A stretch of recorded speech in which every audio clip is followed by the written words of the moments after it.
Now, all through the show, we've been talking about this issue that schools are taking analogue clocks out of their exam halls and replacing them with digital ones because some pupils can't tell the time. Some probably don't feel the need to tell the time off a proper clock.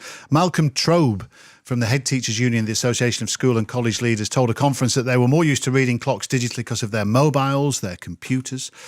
With us, fresh out of the Countdown studios, without even the aid of a shower. Could do with one, actually. Yeah, well, I wasn't going to tell. say that, Rachel. But is presenter and mathematician Rachel Riley. Hello, Rachel. Hello, thanks for having me. Welcome to the programme. Are you horrified at the thought that this could be the end of the analogue clock? You know what, I am, and not because I love clocks or anything like that. I mean, you'd do well to tell the time on the Countdown clock because it's got one arm and it only goes up to 30 seconds. But it's just basic maths, isn't it? I mean, kids, they're taught to read clocks as a skill from the age of about 5 and 6 from the national curriculum of maths. So to think that age 14, 15, 16, kids can't use clocks. I mean, fair enough if you want to give them an advantage in an exam, great. But I think the bigger issue is the numeracy levels. But if technology moves on and all clocks are eventually going to be digital, or most of them, apart from a fancy timepiece that you might get for your birthday, is there much point? Well, it's not about the clock for me. It's about, looking at, it teaches you quarters, it teaches you halves, it teaches you fractions. It's about using a non-numerical way of displaying information and being able to work out what that information is telling you. And it is something that you learn from when you're 5 or 6. And saying, we don't need it and let's just scrap it because it's too hard. I mean, that's just not the attitude. We're in an era where all the jobs are going towards technology. You need coders, you need scientists, you need engineers. We're trying to get more people doing STEM subjects. So to just say, the clock's redundant because you can look at it, I mean, that's terrible, surely. Well, it's not my fault. I mean, I feel as though you're blaming me. I'm not blaming you, but I've only read it out. I was shocked. Well, speaking as a quote-unquote millennial as well, because that is the argument that some people have said, millennials, who cares? But you are. I'm a millennial, but people say that about calculators. Yes. But I mean, if you don't know what you're inputting into a calculator, if you haven't got the basic numeracy, and I do some great work with a charity called National Numeracy. We're having our first national day on the 16th of May, and half of adults in this country are working at the numeracy levels that you'd expect of an 11-year-old. And, we've done work in the NHS, and 77% of NHS staff tested don't have the essentials of numeracy. So that's basic stuff like using percentages and working out what the best deal is. And, a lot of people say, I never use maths in everyday life. And when you talk to them, actually, they use it all the time without realising it. But in something like the NHS, it's so obvious that you need to work out ratios and,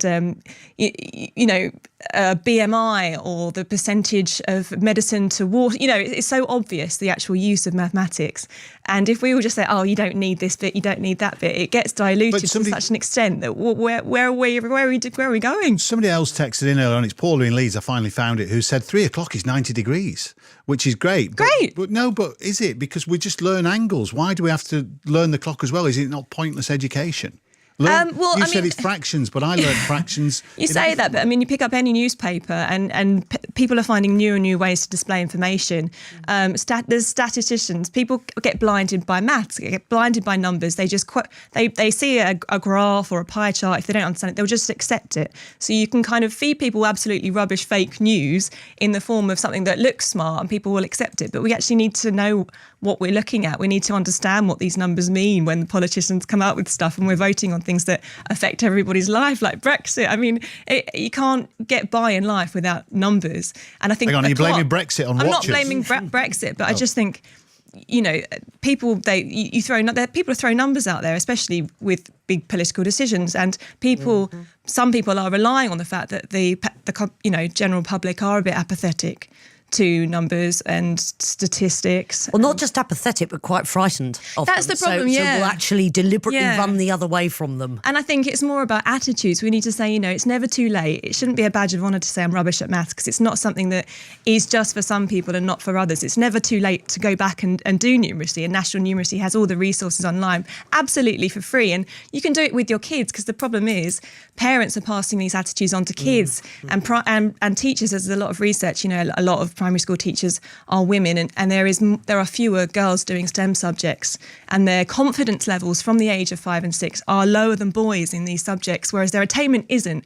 But it's all about attitudes and confidence. So we need a complete overhaul of everybody to get more positive about maths and give it a go and pass it on to the kids, who then will get better, and it will be a happy cycle. I massively admire your enthusiasm. but if science is inventing a labour-saving device like a calculator. Science? Who is science? Science isn't a thing. You need people to do the people who science. knew numbers invented the calculator. You can't just rely on a few people. For which we're grateful. So what I'm saying is if I generate calculators, when did they come out? 50s, 60s, 70s or whatever. So all those kids who have come along since think, why do I have to learn all that intricate mathematics that I can do at the push of a button? Because you don't know what you're entering into a calculator if you don't understand the basics of numeracy.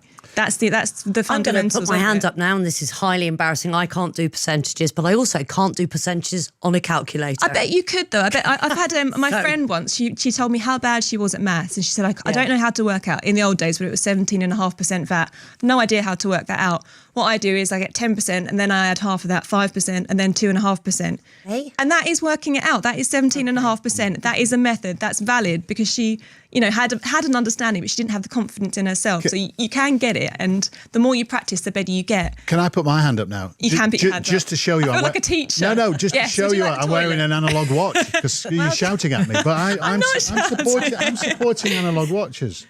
I mean, for me, it's not about the watch. If you want to have a digital watch, great. Oh. I've got my phone. I haven't even got a watch on at the moment. But it's just about the fundamentals. And it's instead just about of just saying, giving up with numbers. it's about not giving up. It's about persevering. It's about practicing. And it's the more you practice, the better you get. Rachel, while you were counting down earlier because you're in the studio across the way. Yeah.